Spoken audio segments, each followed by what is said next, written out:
Hi, comic book fans, and welcome to another edition of the Price Variance. And as usual, I'm joined by the Canadian Price Variant, Allan, sitting in his throne of books in his new house, looking resplendent there, and he's Game of Thrones set. Very Games of Thrones. It was the same. They actually used this for their inspiration for Game of Thrones. So Absolutely. So we're doing an interesting one this week, which we haven't done before. So you won't have seen many of these comics from us, but we're showing oversized comics. Allan calls them magazines, but he lives in Canada. He lives, his next door neighbors are the Americans.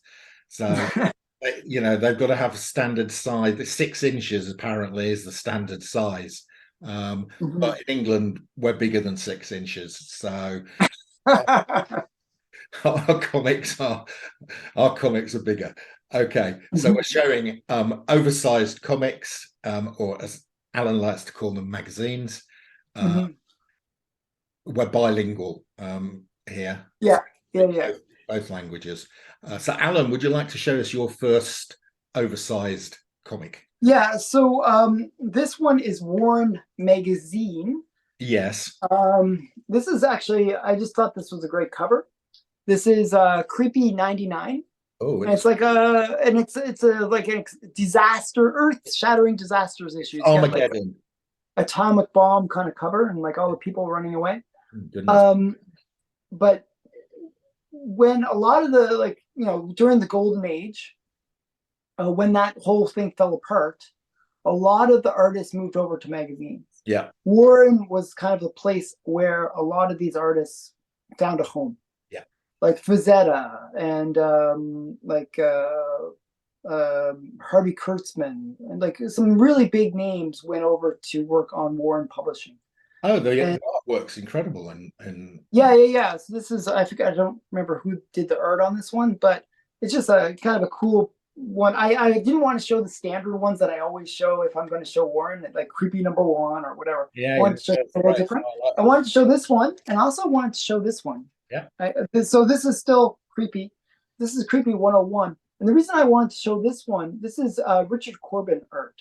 Wow, I've never seen that before. I've never seen that creepy where it's the title of the issue is bigger than oh, it's a special issue. Okay, yeah. Yeah, it's special. Is it all Richard Corbin? It's Jaws of Death, special issue. It's some Richard Corbin, but mainly this cover. So, but it's like, I love his style. Yeah. He also did Den and a whole bunch of stuff. So just a really great artist. And one actually that he was maybe the first artist that I actually collected. Like when I first got into collecting art. He's an interesting guy. Actually, when I was selling stuff at the London Comic Mart last weekend, and the only request I got, somebody came along and actually said, "Have you got any Richard Corbin?" And I said, "I've got loads of Richard Corbin, but I haven't brought any with me." And he said, "Oh, are you going to be here next time?" I went, "Yeah." And then, not only that, he then found me and somehow stalked me, and then rang me up the following day and said, "You will remember to bring those Richard Corbins next time." Well, because they are highly sought after. Like, and the collectors for Richard Corbin are fanatical. Like, there's some I should have brought some other Richard Corbins that I have. One of the grails of like Richard Corbin is it, I want to say Out of This World Comics or Weird World Comics, something like that. Like a Weird World of Richard Corbin. That's I had to remember the name, but it's a Warren one shot. Okay. And it's dedicated to Richard Corbin. Yeah, they did that. Yeah. It's an incredibly rare book, actually, and if you find a Corbin collector, they go for big money. So yeah. But I just figured I'd show some Warren. Like, I feel like if I didn't show Warren, people that's what you were for, Allan. Yeah, I mean, I have like the best Warren collection in the world, probably. So I should probably show it. You should show. But I wanted to show that, they did kind of bring out these Yeah, no, artists. that's good. I haven't Yeah. seen that one before. Right, so I'm going to start with the British comic. I showed one on Alan's channel. I'm going to show Mhm. on this channel.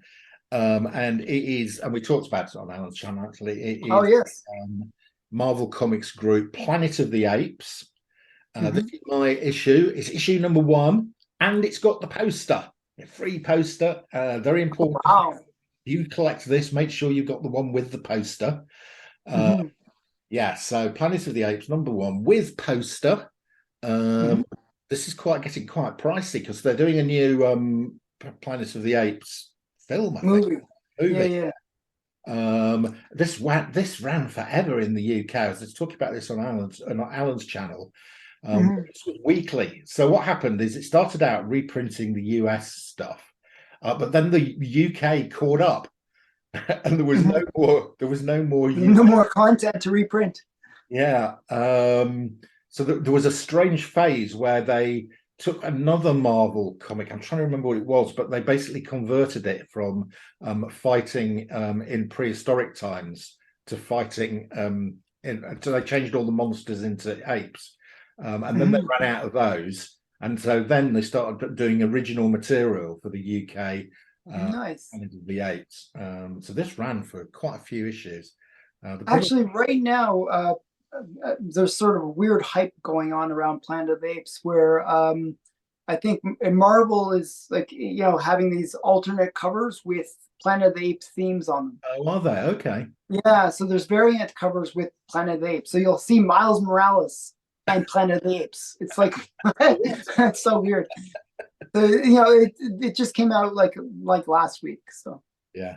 I mean, the art starts off quite good because it's reproduced and then it gets really ropey towards it. oh well.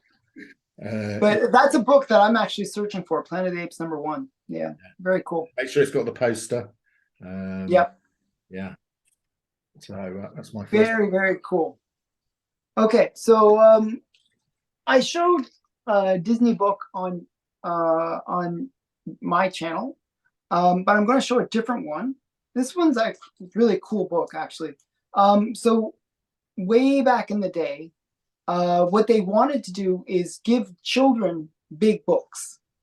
You know, I'm not sure if you've ever seen it, where you see the little kid and the book is as big as the kid, Yeah, yeah, right? yeah. And they had to give it like in a canvas. Usually, it was a canvas cover, so that it would be more durable.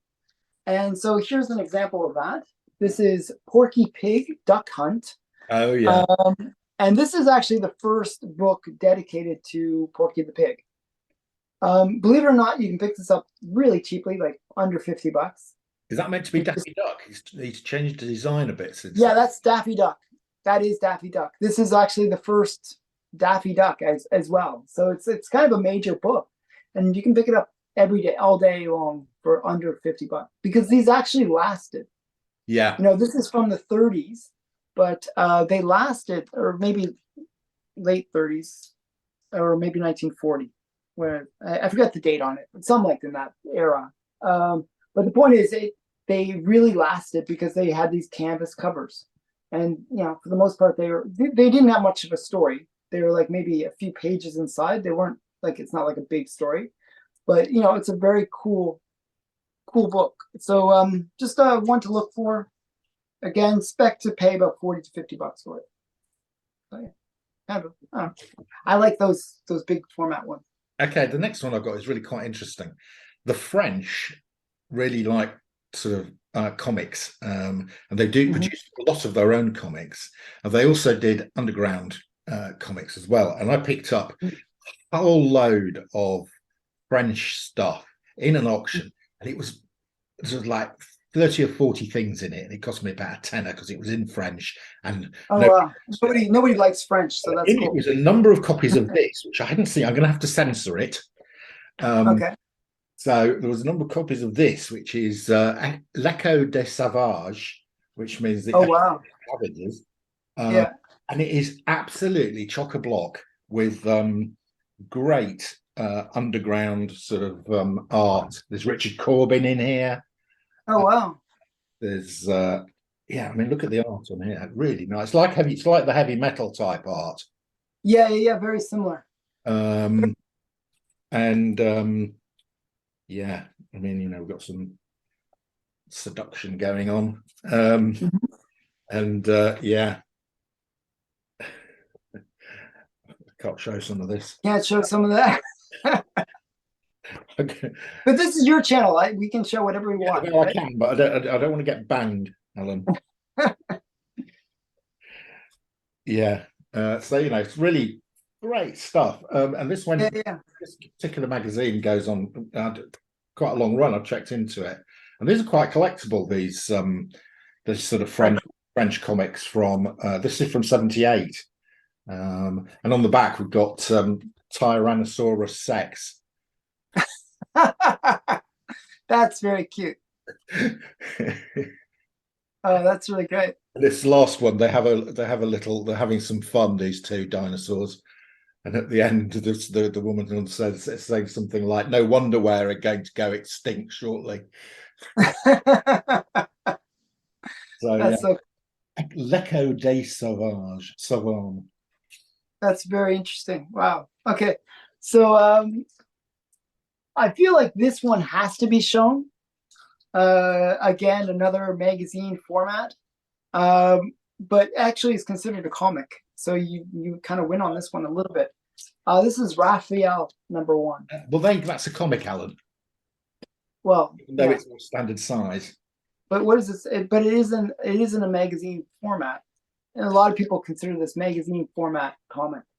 But this is like, Mirage Studios. These early ones were pretty cool. Yeah, Because they featured Eastman's art on the cover, but not on just only the front, but they'd also have these great pinups on the back. Just really awesome, style. I always felt like Eastman's style was not necessarily the most professional, but it had sort of that underground, like, yeah, love, gritty. gritty. Like I love to make comics. Yeah, Like that guy that just really doodles and like really gets into that the whole thing. I kind of like his artwork for that. It's almost a bit folky in that respect, that it's not as polished as maybe some of the other artists, but yeah, it has its own grit to it, which is kind of cool. So this is my copy of it. I actually just recently got this where it's an upgrade. It's a 9.8. wow, So yeah, just a really great book.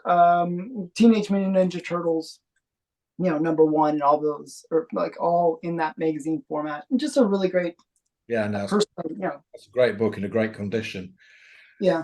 Okay, I can't do this sort of without showing Captain Britain, of course. Uh, Yeah, I was oh, yeah, you got yours there. Oh, there you go. You've got yours in. Oh, yours is signed as well by Stan Lee. signed too. It's a 9.0 signed. Wow. Okay, yours is better than mine. Well, mine's not. Have you got Mine's signed by remark? Chris Claremont. Yeah, it has the mask. So yeah. So Captain Britain #1. So this was Marvel UK original story. Okay, so this was the first appearance of Captain Britain, Captain Marvel, special origin issue. Actually, this is not the most expensive one in the set. No, no, The no. most expensive one is the first #8. of his Yeah, sister, which goes for big money in a decent condition, more than this one, yeah. because of course she's one of the X-Men, and yeah, And these are notoriously hard to find with the mask and with the little free toy that they would throw in. They would always, and the toys were always crappy. Like they're the yeah, it's just a crappiest. piece of cardboard with some string attached to it. Yeah, I mean, Yeah, yeah, I actually saw an auction the other week where somebody was just selling 3 of the masks. yeah. Because they were like notoriously like pulled out and like played with, right? And Yeah, lost. yeah. So that's really cool. Okay, so you prevented me from showing my next book, Yes. but I will show a different one. See, this is why you bring lots of books. Okay. Whenever you're doing a show with Mark, people, this is just an FYI. Bring lots of books because you'll end up showing the same books as you, and then you get, what do I do? But this is how you get around it. You bring lots of books. Okay, so this one is actually a pretty major series or run called Foom. Um, This is Foom number 15, and actually has a preview for Carol Danvers. Okay. Okay, so as Captain Marvel, I believe it says that even. Captain Britain introduction on last page, but also I think it's Captain. I think Carol Danvers as well. So it's just I bought it for the cover. I'm a big Howard the Duck Yeah, fan. I like Howard the Duck. I I have. like these. I always like these president Yeah. show covers Yeah. like Yeah. these. Yeah. Yeah. And it actually has a pretty cool back to it too. So I like. but Foom is kind of a major one. A lot of like the first black suit for I think made an appearance in Foom. Yeah. I think the Wolverine first appearance of Wolverine is actually in Foom, where they talk about the I'm going to give you a antimantium. preview of my next comic, Alan. Oh wow! Okay, see, yeah. So that's kind of funny. So I'll let you take it over then, because you have a better Foom. You see, Alan's and mine work the same as mine. This is number 2, and that's the one with cover Wolverine, right? Of the Hulk. But I nearly fell off my chair. I got this in an auction last Saturday. Okay, 4 copies of Foom. Okay, £40, so £10 each. that's really cheap. I can tell you right now. This one sells for about 700 or 800 quid in a decent grade. Yes, it does. Alan knows why, because he just told you. It's got the first ever appearance of Wolverine in here. Yeah. About a year before he appears in Hulk 180 or 181, whichever you want to say his first appearance is. But actually, his first appearance isn't in 180 or 181. It's in here. It was a fan art. So they asked fans to send in drawings of or create your own character. Create a new character.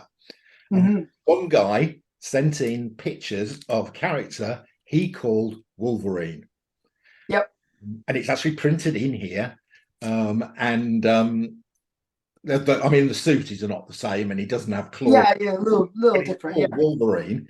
So one wonders whether they got that name from the guy who'd sent in the. I totally think they ripped him off. Absolutely. Yeah, they thought. So I mean, it's very it's like very prototypey looking. Yeah. So I've been trying to find that book. That's a great book. If you see this for $10, buy it. Oh yeah. I've been trying to pick that book up for under. I'm going to get that graded. It's got a small little. I thought it was a tear. Actually, it's not. It's print. It's actually. I think this could be sort of 7.75, 80. Nice. That's like a $500 book or something. Yeah, I know. Yeah. So yeah, I'm really pleased to have picked that up. Foom is a great run. As I said, a lot of key things happened in Foom. Yeah, and it's interesting to read as well because it's sort of like the in-house newspaper for Marvel. Yeah, it's very much that. The woman who does the filing, and it's really it's very interesting. I read I picked up a collection of Foom as well. Not key issues, sort of the non-key issues. But they were interesting. They had that sort of very like in-house publication kind of feel. So okay, so my last one, I guess, is this my last one? Is that right? Yeah, my last one, yeah. Okay, actually, did I bring it? Okay, well, I was gonna try to up you on the Captain Britain one, but I didn't bring it. I have a different Captain Britain. So I actually I'll show the one I'm gonna show, but this is another key issue for Captain Britain.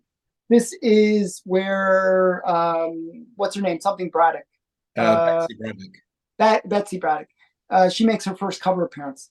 This is her first cover appearance.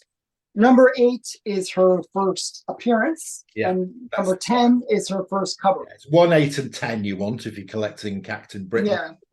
But another thing that I kind of want to show, and just because it's the key significance, is these Marvel preview presents. So there's Marvel Premiere, there's Marvel. There's so many weird. They're all very similar names. I always get the names mixed up because of the fact that they're very similar. But the point is, what they would do is these magazine formats and they would often introduce a brand new character. Yeah. So in this case, it was Star-Lord. Yeah. You know, and I'm a big fan of Star-Lord. I like, you know, I really got into Guardians of the Galaxy. I picked this up after watching Guardians of the Galaxy 1. It went through the movie at that time. It used to be a fairly affordable book. Yeah. Yeah. But you know, it's kind of cool. I kind of like these magazine format ones for that kind of more grand presentation, especially this one with him being on the cover like this. I think it's quite good. And this is actually better in terms of the cover than his first actual comic book appearance. I think this is a much better book. Yeah. No, So yeah, so this is Marvel Preview Presents. It's really mouthful, but number 4. nice. First Star-Lord. Nice. So kind of a cool book. Okay, so my final one is a very British comic. It actually calls itself the first British comic magazine. Even they say magazine. Well, they also say comic. But comic magazine. But okay, we'll go with it. So this is from Allan Class in 1976, and this is a magazine called Ali Sloper. Now, Ali Sloper was the first British comic book hero from 1867. Wow. Yeah. Never heard of it. No. Yeah. So he was the first recurring comic book character ever, and he Okay. you know, going with his own series and everything. And so there was a comic historian called Dennis Gifford back in the day, and he got together with Allan Class and launched this in 1976. Nice. The new Ali Sloper magazine. Unfortunately, it didn't last. It went to issue 4, I think. But, and this is when they launched this, they held a big launch party to publicize it on board one of the boats docked on the Thames. And they invited all the British comic book artists to come to the launch party. And as they arrived at the launch party, they had this large screen, and they asked the artists to do their version of Ali Sloper on this board. Okay. Now, at the end of Allan Class was obviously paying for the whole thing. So at the end of the day, Allan took this large sort of screen with all these prints on. He took it home with him. Anyway, at an auction before Christmas, I bid on this. There was this thing. There was just a picture. You bought this poster. I didn't realize what it was. I like Ali Sloper, and I thought it was like this size. When it arrived, it's like. Yeah, it's like a big presentation thing. Yeah, and it's from Allan, and it has got Allan Class has got wrote a letter with it saying that, you know, where it came from and what it was and everything. Wow. So I've got a piece of British comics history. And it's all original sketches by all original sketches by all the, you know, British artists at the time. Some of them very old. I mean, one guy up there who was in his late 80s who was drawing Ali Sloper in 1890. Wow. And he actually was on it too? He was on it, yeah. Wow. That is pretty cool. And then there was, right at the other end of the scale, there was a guy who it was his first week working.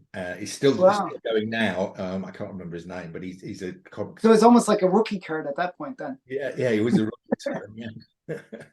Wow, that's very cool. Yeah. And so I'm curious, how much did you pay for that big presentation thing? Virtually nothing. About 30 quid. Oh wow. I didn't think I was going to win. I didn't even know what it was. I just looked kind of semi-cool. Like Sloper, and I didn't think I was going to win it. I just, you know, you just sometimes you just think. Yeah, you just bid on something and then not expecting nobody else bid. And then when I went to collect, I'd completely forgotten about it, to be honest. When I went to collect my, you know, because I'd got quite a lot of stuff. So I packed all the car and I was just about to go. And the guy said, hang on a minute, you've got something else. And I said, what? And he comes out this great big orange thing and it only just fit into the back of the car. Wow. Yeah. Is it like a poster or not? Like, I mean, is it more like Is it framed or is it what? No, it's not framed. It's on a backing. It's on a sort of board. But so it's a bit. It is solid though. Is Oh, and my it's point. solid. Yeah, you can. Yeah. So Okay, yeah, yeah. So it's sat in my comic room now. So that's really cool. You can use it as a backdrop someday. yeah, That's very cool. amazing. Very, very cool. Yeah, there you go. I've got the original poster from the launch party of this magazine, Ali Sloper #1. Nice. That's So it. wow, that was it. That's it. That's it for both of us. So that's pretty cool. That is pretty cool. I enjoyed that one, Alan. But guys, that's your lot. See ya again soon, probably next Monday if you just watch the price variance. Bye.